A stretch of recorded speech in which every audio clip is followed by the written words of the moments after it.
Well, I'm half 172 and plus 160 days. I'm going out the window one of these days, so might as well do something good before I go.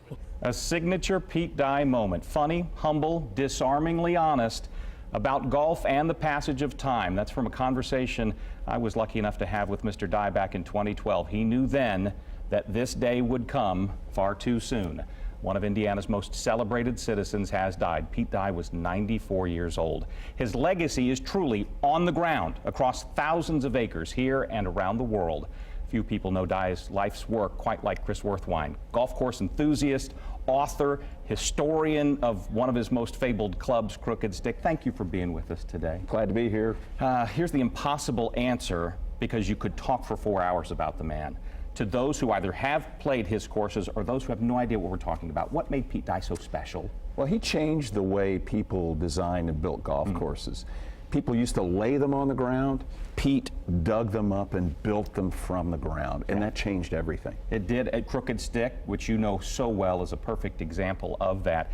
Outside Indiana, he's known for those kinds of courses, the ones that can really challenge the professional, almost to the point of frustration for them.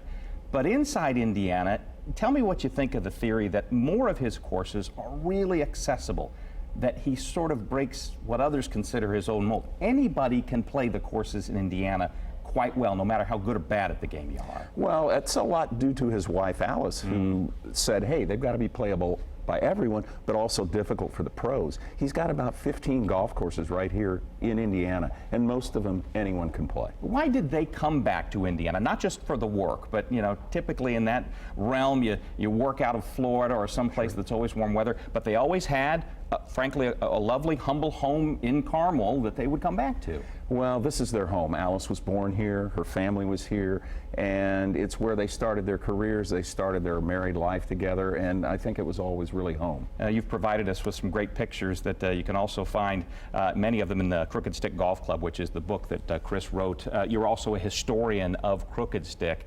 Crooked Stick is a place that he'd like to tinker. Long after he first put it in the ground or built it up out of the ground, he would still say, move this bunker here, take that one out.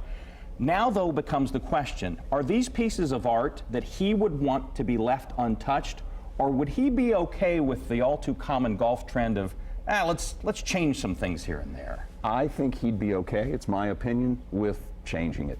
Golf changes, everything changes, and you know what? Pete Dye changed a lot of his golf courses as time went on.